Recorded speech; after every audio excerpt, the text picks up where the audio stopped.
Disney, a brand synonymous with magical moments and beloved family entertainment, has recently found itself under fire from all directions.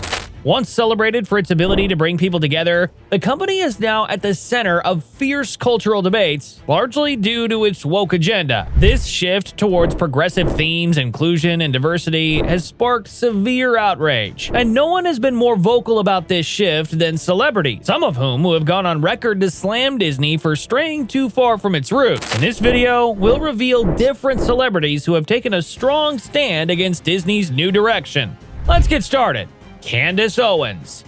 Disney's shift towards more progressive and inclusive themes has sparked a heated debate, with critics accusing the company of forcing political ideologies into its films. A clear example of this came when The Little Mermaid was remade with Halle Bailey cast as Ariel. This decision led to an intense social media discussion, with people divided over whether Disney was being woke or simply reflecting the world's diversity. Conservative commentator Candace Owens has consistently been one of Disney's harshest critics. On multiple occasions, Owens has used her platform to accuse Disney of indoctrinating children with progressive and left-wing ideologies. During an episode of her podcast in 2021, Owens called out Disney for what she described as an agenda to brainwash kids, particularly criticizing the inclusion of LGBTQ+ themes in animated films aimed at younger audiences. Speaking about it during one of her podcasts, Candace Owens said, "What do you think of the new Little Mermaid movie? It makes me chuckle. As you know, nothing can be as it was. It all must be undone and turned backwards and upside down because the progressives just hate everything about society. And if you're like me, you probably thought, well, yay, finally the redheads get something, right? You know, they're the true minority that nobody talks about. Ariel, who had beautiful long red hair, and it was actually one of my favorite movies. I was a big Disney child, Disney baby. Of course, nothing can be left as it is, and they are now producing a mermaid movie in which Ariel is black. Now, are there black people with red hair? Sure, yes. It's not common for black people to have red hair. It is, in fact, a Nordic trait, if you will, Irish, really, if you want to talk about specificities. But they're going to make her black because everything must be black. That's the answer. Owens expressed outrage at what she saw as Disney's shift away from wholesome family entertainment, arguing that the company was more concerned with being politically correct than producing quality content. She also pointed to Disney's influence over young children, stating that parents should be wary of what their kids are watching. Her comments struck a chord with many conservative viewers who agree that Disney's programming was pushing political agendas too heavily. Disney is a massive corporation. We're not talking about just Disney. We're talking about Disney. We're talking about ABC. I mean, these are major conglomerates that have yield a lot of power in this country. So to parents that might be watching this wondering, what do? I mean, I immediately unsubscribed from Disney Plus. I texted my husband. I was like, get off of Disney Plus. We will never, ever, ever go to Disney World. But I mean, those are the small steps we can do in one household. What else can parents do? I think there's really two steps to turn this into sustainable activism that might have a chance at influencing the company. Obviously, you're completely right. First off, boycott Disney, cancel your subscription to Disney Plus, send a communications to the Disney PR team and the executives, letting them know exactly what you think as a former customer. She even called out for their boycott. What we just examined is a mentally unstable adult predator who has access to children, our children. And there is only one kind of people who don't see it that way, and those are other predators. Like Disney, a company which focuses its content exclusively on children. They publicly announced that they are going to fight Florida legislators on behalf of these child groomers in the classroom. They will demand that these people, like the woman that we just showed you, has a right to speak to your child about her partner's trans feminist, whatever that even means. As if that wasn't bad enough, a private meeting amongst Disney's top executives recently leaked in which the animation director stated very clearly that Disney has been, quote, so welcoming to my not at all secret gay agenda, end quote. Yeah. It turns out it wasn't Ursula or Maleficent, Captain Hook, or even Scar in The Lion King. Nope, the greatest Disney villain of all time is Disney itself. Boycott them. Every park, every show, every coloring book. Because parents, allow me to make this part perfectly clear to you. What will follow this, the intentional and overt confusion and sexualization of our children in the classroom, is obvious. Pedophilia is around the corner. And don't you allow them for 1 second to convince you that that's some imaginary fallacy that exists in your head. In an interview, Bailey responds to the backlash by expressing her excitement about representing young black girls through a role. She states, "I'm grateful for this opportunity because every little girl should see themselves as a princess." Hallie, congratulations on giving the world the first look at The Little Mermaid at the D23 Expo. The trailer looks visually incredible. You sound incredible. I mean, I want to hear about when you're attacking a movie like this, where it's such a classic and you're putting your stamp on it. You know, what are the most important things you feel like you have to get right to both honor it, but make it your own? Yes. Well, this movie means so much to me since I was a little girl. And I think when approaching this role, I really just said to myself, you know what? I can only just try my hardest and make myself proud. If I make the little girl in me happy and think that I did a good job, then I know I'm doing my best. So I just gave it my all, and I hope that people just take something away from it. Did you get to have any input on like the look of Ariel yourself and wear anything cool? Yeah, I mean, it was super cool. I mean, Colleen Atwood, the wardrobe, she is just so amazing. My tail, my design, my hair, it was beautiful because I felt like we're really using pieces of me and who I am, so. Amazing. Well, thank you so much. One of the big points that some people were upset about was you as a black woman playing this character versus the original depiction of Ariel. And when you watch the movie, what I thought was dope was it's not just your character, it's very much a representation of all cultures in the movie. So how did you feel about that? You know what I mean? And how did you feel about having to face that kind of criticism from people that just wasn't feeling what we feeling? Yeah, well, I honestly was expecting it. Yeah. You know, I think we as black people, we already expect just how society is sometimes. So I wasn't really shocked. Okay. Of course, when you see stuff like that, you're human, it hurts your feelings a little bit. Yeah. But I just thought of the bigger picture and how blessed and excited I am to be in this position and to be able to represent for all of the black and brown little children and boys and girls and adults of today. I mean, we deserve to see ourselves as our heroes. And I know what it would have done for me if I would have seen a black mermaid as Ariel when I was little. So I'm just so grateful, and that's all I focus on. Tim Allen. Another controversial release was Lightyear, which included an openly LGBTQ+ character. This led to the movie being banned in certain countries and received mixed reactions in the US. Conservative commentators and audiences felt that Disney was promoting a woke agenda unnecessarily. In a particular YouTube video, a media commentator highlights how the decision to include a same-sex kiss in Lightyear alienated Disney's core audience, leading to a significant box office underperformance. Oh, I got engaged. Oh, wow. That's great. What's her name? Pico. She's one of the science crew. You got engaged to someone you just met? Buzz. I met her 3 years ago. Oh, right.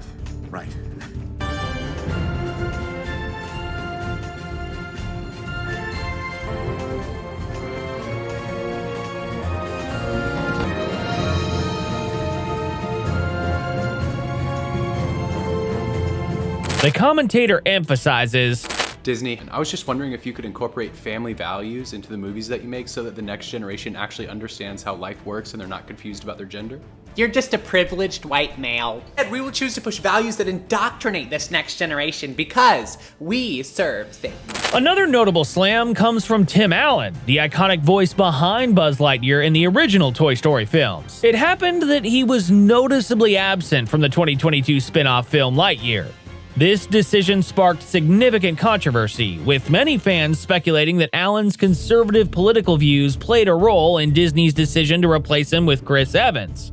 Allen himself addressed the situation, expressing disappointment with the film's direction. In a radio interview with Extra TV, Allen explained that Lightyear had no connection to the original character and suggested that Disney's decision to move away from his version of Buzz might have been influenced by his political stances. Allen's subtle yet telling comments fueled further debates about whether Disney's woke agenda was influencing casting decisions.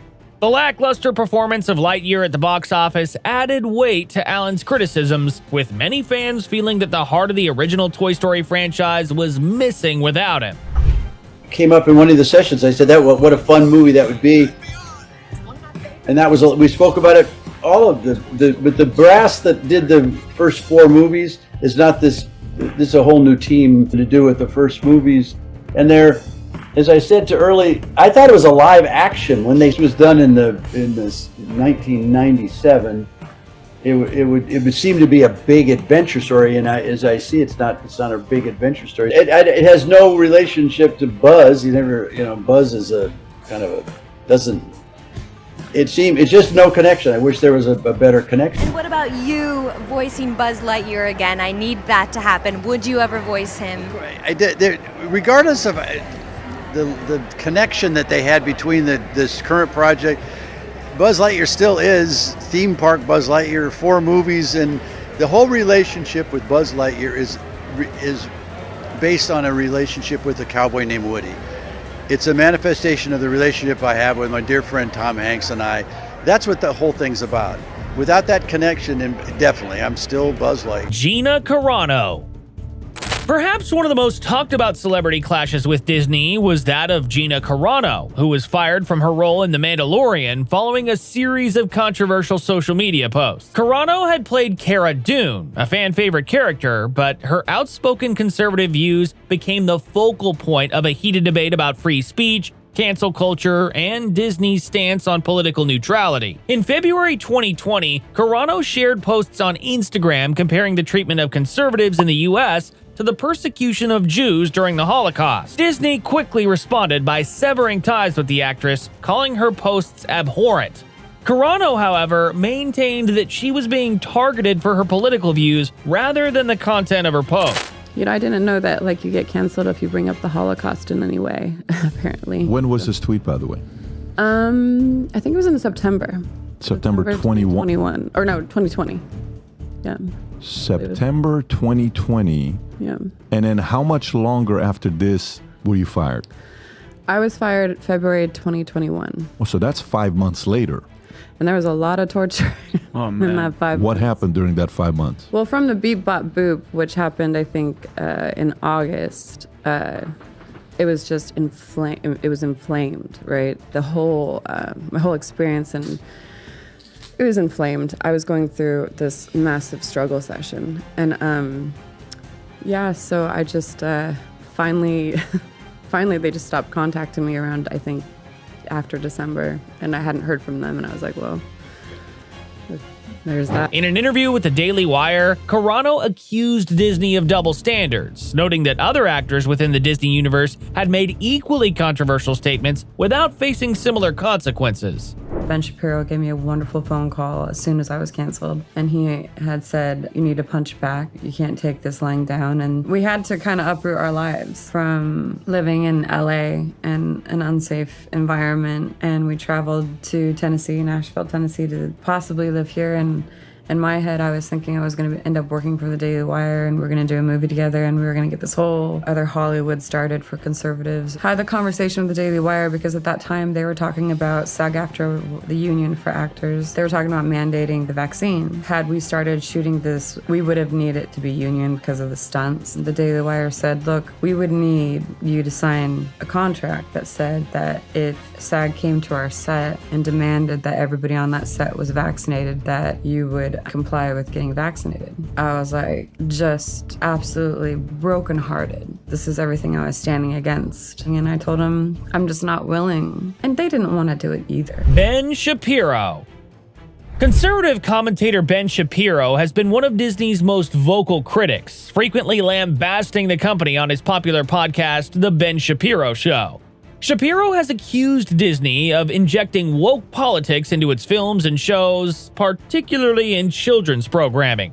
In a June 2022 episode of his podcast, Shapiro specifically called out Disney for its handling of the Star Wars and Marvel franchises, claiming that the company was ruining childhoods by making entertainment more about political messaging than quality storytelling. The Star Wars universe, I don't know, do they have a death wish over there? Honest to God, I don't know what they're doing. So Star Wars is a series that has adult audiences. Like, I watch the Star Wars series, but I watch them with my kids. They are predominantly aimed at children. There are no bigger Star Wars fans on planet Earth than my 10-year-old daughter and my 7-year-old son. In fact, my 10-year-old daughter just had a Star Wars birthday party for her birthday in January. And I gotta tell you, I don't understand what the hell they're doing. I don't know what they're doing. Meaning, why are you making it hard for people like me to let my kids watch your content? So the new creator of a Disney Plus show called The Acolyte, Star Wars The Acolyte, is a self-described queer director who explained that she wishes for this to be a kid-friendly show that includes queer content, which is a mutually exclusive proposition. My kids are not going to be watching anything that involves queer content because they're children. That is not a thing. That is not a moral stance with which I approve. Here is, like, what are they doing? Why would Disney... You guys are morons. You're taking the greatest IP in the history of the movies and you're subjugating it to your own ideological extremism. And you're killing yourself in the process, you absolute dolts. I've suggested in the past that the next Frozen movie, it would not be a shock. There's a heavy push from inside Disney. I know there's some people who work at Disney. There's a heavy push inside Disney to make Elsa come out of the closet, which would completely destroy Disney's brand. I mean, I'm talking like billions of dollars in damage to Disney's brand. So what are they doing? They're having this lady not only create a Star Wars series, but apparently infuse the entire Star Wars series with the queerness, right? As we have been told that they are supposed to do. According to The Pink News, which of course is a gay website, according to this website, following in the footsteps of The Mandalorian, Obi-Wan Kenobi, Ahsoka, and Andor, Star Wars The Acolyte is set to hit our screens in June, and is already a smash hit when it comes to LGBTQ plus minus divided by sign representation, at least. Trans icons Abigail Thorne and Jen Richards are both involved with the series. Thorne plays a character called Ensign Euros, and Richards is one of the writers. Plus, showrunner Leslie Headland, that's who you were hearing a moment ago, is a lesbian. And her wife, Rebecca Henderson, will also act in The Acolyte, alongside Thorne and other LGBTQ plus minus divided by sign icons. Amanda Stenberg, who is gay, non-binary, and uses she, her, and they, them pronouns, also stars in the show, as does Charlie Bennett, who appears as a Yord Thandar, a Jedi. Barnett is gay and says he realized the truth about his sexuality when he was just 13. How exciting. By the way, one of the stars of the show, this Abigail Thorne person, this person started off on YouTube making a channel called Philosophy Tube. Thorne came out as transgender in 2021. Philosophy Tube launched in 2013 when Thorne was just a dude. And then Thorne came out as trans in 2021 and doubled down on, quote, her theatrical skills in 2022 when a play she wrote and starred in, called The Prince, ran in London. The transgender-themed work is based on Shakespeare's Henry IV, Part 1. That sounds amazing. Sounds just great. So glad that they can just stack up the trans characters in the middle of a children's series. But they're not after your kids or anything. They don't want to indoctrinate your kids into anything remotely like trans propaganda. They would never do anything like that, ever, except they're totally doing that. And that's their entire goal. And they keep saying it over and over out loud so you can see it. It's absolutely amazing. This is legitimately why we created Bentkey. It's so your kids can actually watch content that they love and enjoy without having to be hit over the head with a bunch of left-wing social agitprop. That's why. That's why Bentkey exists. So head on over to Bentkey, subscribe to that, rather than giving your money to the fools at Disney who are destroying the great IP of all time. It's just ridiculous. Why are you destroying this IP? In his critique, Shapiro focused on Disney's inclusion of LGBTQ plus characters in films like Lightyear and Eternals, stating that these decisions were alienating longtime fans of the franchises. He argued that parents, who once trusted Disney to provide family-friendly content, now felt that the company was forcing progressive ideals onto their children. Shapiro's comments garnered widespread attention, sparking further debate about whether Disney's approach to inclusivity was going too far. There's a brand new Rasmussen Reports survey previewed exclusively by Daily Wire. It is about Disney. So Disney, of course, is a company that I have long had tremendous admiration for, or at least I did up until a few years ago. When we lived in California, we were annual pass holders over at Disneyland. It was the best place to go with your kids. I have pictures of myself with my own parents when I'm a small kid at Disneyland. My fourth date with my wife was at Disneyland. Love Disney products, big Disney fan, up until they decided a few years back that they were going to go completely woke. They were going to move to the left. They were going to start injecting a bunch of LGBTQ plus minus divided by sign messaging into their programming, particularly for kids. And this is despicable stuff because you're taking legacy properties and you're still making your money off your legacy properties while simultaneously promoting a woke left-wing agenda that targets children. That is what Disney... Elon Musk. Even Tesla CEO and tech mogul Elon Musk couldn't resist weighing in on the controversy surrounding Disney's recent content. In a series of tweets in 2022, Musk called out Disney for what he saw as a clear woke agenda being pushed onto children. Musk has never been one to shy away from controversy, and his comments about Disney were no exception. In his tweets, Musk questioned Disney's shift away from its traditional family-friendly content and accused the company of becoming more focused on politics than entertainment. He even joked that the next Disney princess would likely be a non-binary eco-warrior space traveler. While Musk's remarks were somewhat tongue-in-cheek, they quickly went viral, with thousands of fans and critics chiming in. Musk's ability to spark conversations across social media platforms further amplified the ongoing debate about Disney's role in shaping cultural narratives. If you ask an AI what is the most woke company on earth, it's Disney. Really? You know? But, and you have to say, I think they should be asking themselves, what would Walt Disney think of Disney today? I think he's turning in his grave. Bill Maher. Comedian and political commentator Bill Maher, who is no stranger to controversy, was not left behind in slamming Disney. In 2021, he took aim at Disney during an episode of his HBO show Real Time with Bill Maher. Maher accused Disney of pandering to woke audiences with its more recent film releases and theme park changes. In particular, Maher criticized the decision to reimagine classic rides like Splash Mountain, which had been criticized for its racist undertones, saying that Disney was more concerned with appeasing activists than preserving its legacy. Maher's rant didn't stop there. He went on to question Disney's decision to remake old classics with modern progressive spins, arguing that these changes were unnecessary and damaging to the nostalgic connection that fans had with the original versions. Maher's comments struck a chord with both conservatives and more centrist fans who felt that Disney was losing touch with its roots. Inclusion becomes promotion. And contrary to current progressive dogma, children aren't miniature adults wise beyond their years. They're morons.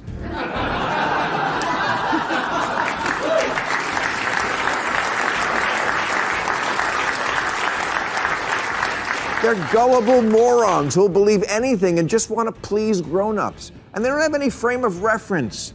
So they normalize whatever's happening. That's why endlessly talking about gender to 6-year-olds isn't just inappropriate.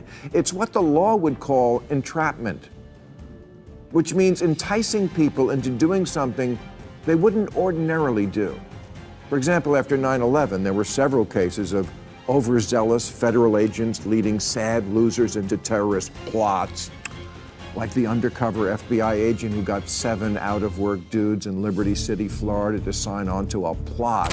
A 2014 CNN report discovered that at least 35 Disney employees had been arrested for crimes against children, and in 2021, Disney child star Allison Stoner confessed she only narrowly survived the toddler-to-train-wreck pipeline. The next year, child star Cole Sprouse told the New York Times that young actresses at the Disney Channel were heavily from an early age. You know, Willie Sutton said he robbed banks because that's where the money is. And the reason we find in the Boy Scouts and the Rectory and kids' TV is that's where the kids are. DeSantis wasn't wrong. But we're so tribal now, the left will overlook if the guy from the wrong party calls it out. Sure, Nickelodeon messed up Amanda Bynes, but the Mickey Mouse Club was where Britney Spears got her start, and she's perfectly fine. Ron DeSantis. Florida Governor Ron DeSantis is another individual who has branded the Walt Disney Company a woke corporation producing films that pursue a politically correct LGBTQ+ agenda. DeSantis' stoking of the war against Disney's woke agenda got fueled with an exclusively gay moment in the live-action Beauty and the Beast, a same-sex kiss at the end of Star Wars: The Rise of Skywalker, and an out-gay character in the animated Strange World. Companies that have made a fortune off being family friendly and catering to families and young kids, they should understand that parents of young kids do not want this injected into their kids' kindergarten classroom. Our policy is going to be based on the best interest of Florida citizens, not on the musing of woke corporations. As a result, DeSantis has been heavily involved in a public feud with Disney over the company's embrace of a woke agenda. This conflict began after Disney openly opposed Florida's Parental Rights in Education Act, which critics labeled the Don't Say Gay bill. The law restricts discussions on sexual orientation and gender identity in schools for younger students. DeSantis pushed back, stating that Disney was pushing left-wing ideologies that he and his administration disagreed with. Why should one corporation govern itself, be exempt from laws? It's like the most egregious type of corporate welfare you can believe. In response to Disney's opposition, DeSantis and Florida lawmakers took action that appeared to target Disney's special governing status in Florida. One key move was stripping Disney of its control over the Reedy Creek Improvement District, which allowed Disney to essentially run its own local government over its theme park properties. This was seen as a direct response to Disney's political stance, with DeSantis framing it as a stand against corporate influence on public policy and what he perceives as cultural overreach. They exercised a lot of political influence in this town, and they tried to fight us on things like parents' rights and things that are really important to the people of Florida. We beat them on that. We signed the Parents' Rights Bill, and we've expanded protections, and we've done a lot of stuff to go back and fight woke ideology. With all the backlash directed at them, will Disney listen, or will their woke ideology continue to be pushed to our children? Let us know your thoughts in the comments section. If you enjoyed this video, make sure to check out these others, and help us out by liking, sharing, and commenting, and subscribe to the channel to see more woke idiots getting brought back to reality every week. Thanks for watching, and as always, we will see you next time.